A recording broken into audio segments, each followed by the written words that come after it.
anak-anak, apa kabar hari ini? Ibu harap semuanya tetap sehat ya. Pada kesempatan ini, kita akan belajar mata pelajaran Pendidikan Agama Katolik dan Budi Pekerti. Sebelum memulai pembelajaran, mari kita tandai diri kita dengan tanda kemenangan Kristus. Dalam nama Bapa dan Putra dan Roh Kudus. Amin. Anak-anak, sebelum memulai pembelajaran, satu pesan ibu, tetap semangat walaupun belajar dari rumah.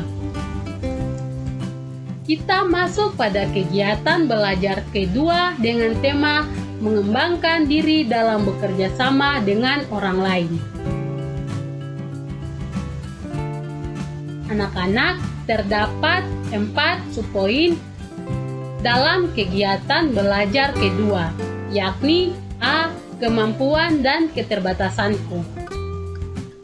Kemampuan dan keterbatasan merupakan dua hal yang melekat pada diri setiap orang. Manusia tidak akan mengetahui segala sesuatu dan juga tidak mampu melakukan segala sesuatu, karena manusia memiliki keterbatasan. Anak-anak bisa lihat dalam surat Rasul Paulus kepada jemaat di Roma pasal 12 ayat 1-10 menandaskan bahwa karunia-karunia berupa kemampuan-kemampuan yang berbeda agar kita saling mengisi satu terhadap yang lain. Nah, karunia-karunia atau kemampuan-kemampuan itu diberikan oleh Tuhan kepada masing-masing pribadi. B. Mengembangkan kemampuan diriku. Nah, anak-anak bisa perhatikan dalam gambar ini di mana seorang anak kecil mengembangkan kemampuannya dalam hal belajar. Nah, anak-anak, jika kita tidak mengetahui segala sesuatu, kita bisa mengembangkannya agar bisa mengetahuinya dengan cara belajar. Dalam Injil Matius pasal 25 ayat 14-30 menandaskan bahwa Tuhan menganugerahkan setiap manusia yakni memiliki kemampuan-kemampuan khusus yang disebut dengan talenta. Sehingga jika kita memiliki talenta, kita tidak boleh membiarkan atau menguburkannya, melainkan kita harus selalu mengembangkan talenta yang kita miliki. C. Aku membutuhkan orang lain. Nah, anak-anak bisa lihat dalam gambar di mana dua orang anak saling bekerja sama untuk mengetahui sesuatu. Dengan bekerja sama, kita bisa memperoleh informasi yang lebih kaya, dan juga dengan bekerja sama, kita dapat dibantu untuk mengenal segala sesuatu yang ingin kita pelajari.